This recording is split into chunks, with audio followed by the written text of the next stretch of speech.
Hello and welcome. Cocos Creator 3.6 is now released with many new features and improvements, especially when it comes to rendering. With new updates in lighting, materials, and the particle system, now is definitely a great time to get on board if you are new to Cocos Creator. And today, we are going to take a look at the complete process of 3D scene creation in Cocos Creator. Our viewers with an artistic background are probably no stranger to importing 3D models into a game engine. Prior to import, we need to prepare the model first so that it will work properly in the engine. It is typical to place the anchor point of the model at the world origin. We can also strategically put anchor points at the joints where models attach, or use grouping and parenting so that we can create FK animations with ease. UV unwrapping is also an important job in the modeling phase. In Cocos Creator, models are required to have two sets of UVs. The first UV set is used for textures and materials and is no different than the UVs typically used for rendering 3D models. We can decide the scale of UV islands or whether there is any overlapping with a level of flexibility. The second set is used to bake light maps in Cocos Creator. For this set, no UV overlapping is allowed, and UV islands are required to be positioned within UDIM 1001. With the two sets of UVs in place, we are ready to export the models. Export the model in FBX format and make sure the axis pointing upward is set to Y. There are many ways to create 3D models, and Cocos Creator supports all the common workflows.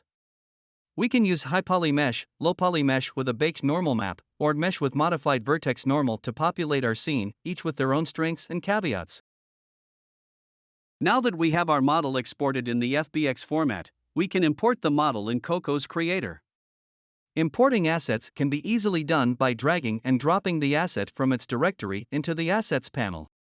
Once imported, we can select the FBX file in the Assets panel and we will gain access to all the properties of the asset in the Inspector panel to the right. We don't have to worry about most of these properties throughout the process of building our scene. They can be left at their default values. To add the model to the current scene, we can drag and drop the model from the Assets panel into the Scene panel. Afterwards, we can find the model we just added in the Hierarchy panel and where it is in the hierarchy along with all the other nodes. Each model we added in the scene is an instance of the FBX we imported. We are free to assign new materials to the model and modify its properties without having to worry about making unwanted changes to the model asset. If we want more instances, simply duplicate the instance we just added to the scene, or drag and drop more instances to the scene from the Assets panel.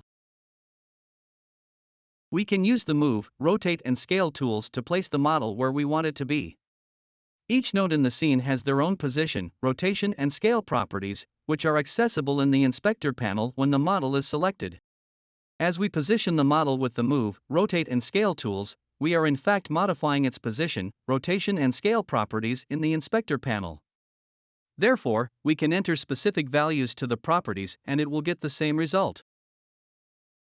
Models are not the only thing we can add to the scene. We can also add other nodes to the scene such as cameras, which is important in telling the engine how the players view and experience the scene. We already have a camera that is automatically created for us. Alternatively, we can manually create a camera by clicking the plus sign button on the upper left of the Hierarchy panel and select Camera.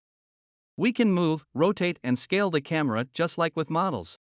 While doing so, a preview window will appear on the lower right of the Scene panel that gives us the current view as seen by the camera, which will also be the view the player sees when playing the scene. When exporting the model, we already incorporated the material in the FBX file. But as we can see, the material does not come through when it is imported in Cocos Creator. This is because all materials are instantiated from their respective shaders, which tend to vary across different applications. 3D content creators have their own unique shaders while Cocos Creator has its own. The two cannot translate into one another without some kind of intervention. The result is materials being unable to be exported and imported in a simple and direct manner. So where can we access the materials of the model? Select the model in the scene, look for the materials property in the Inspector panel, click the arrow button and we will get a list of all the materials being used by the model. To give the model a material, first we need to create a material asset. Click the plus sign button in the Assets panel and select Material. A new material asset will be created and added to the assets of the project.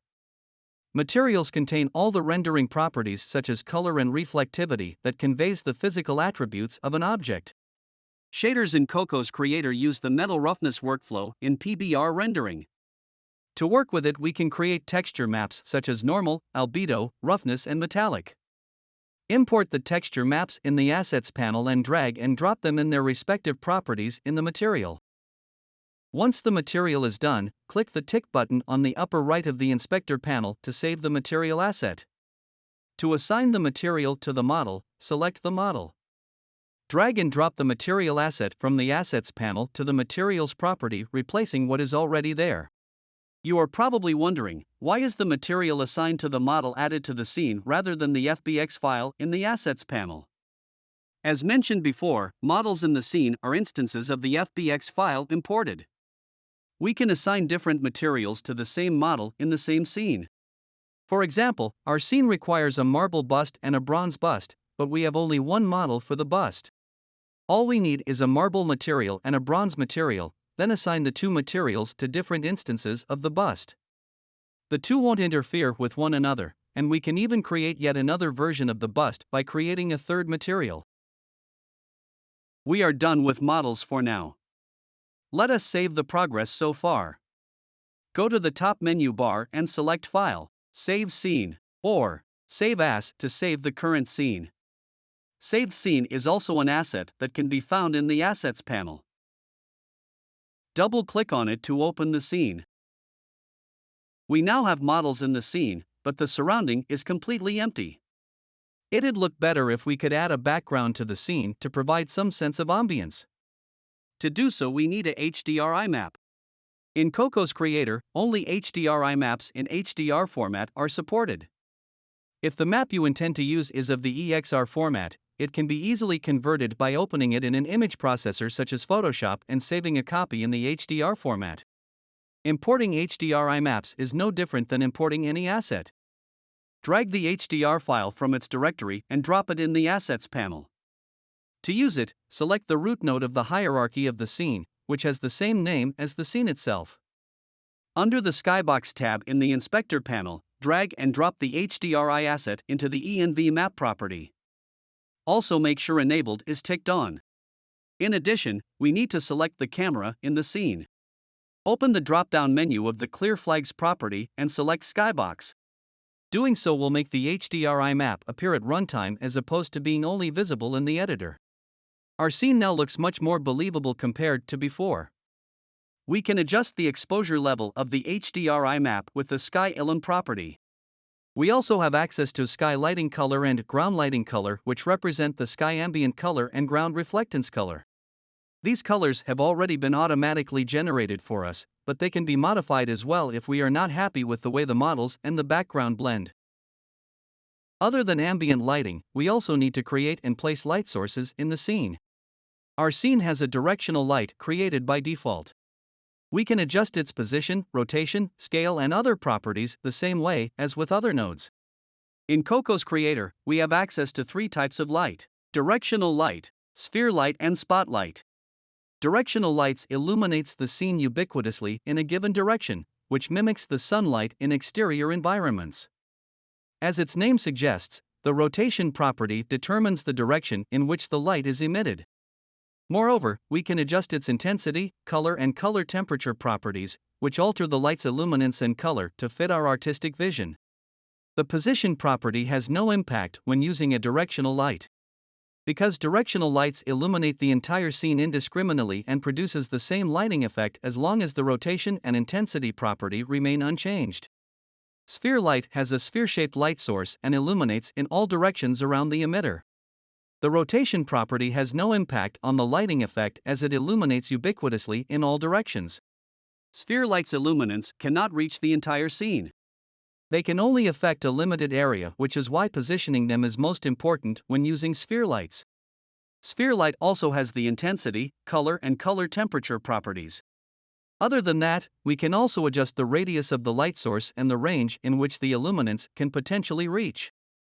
Spotlight also has a sphere-shaped light source but illuminates in a cone-shaped area rather than in all directions. It tends to leave a circular lit spot on the objects being shown on. In reality, spotlights are frequently used in theaters and lighting studios to create specific lighting effects. For spotlights, the position property determines where the light originates from, which is similar to sphere lights. The rotation property determines the direction in which the light orients, similar to directional lights.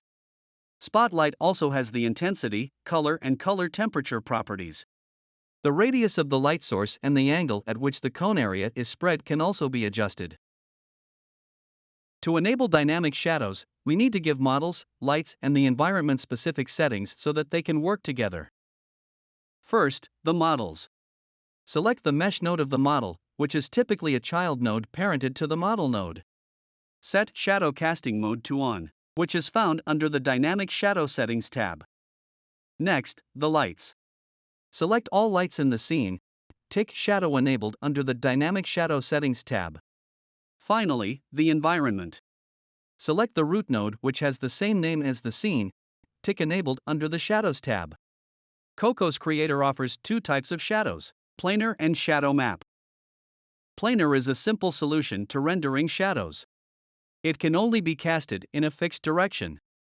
If the object on which the shadow is casted on has an uneven surface, or it is rotated at a certain angle, the shadow will penetrate the object as if it is a mesh on itself. We can adjust the color of the planar shadow with the shadow color property, and the direction in which the shadow is casted with the normal property. Shadow map can produce shadows with much more details and can be casted on any surface.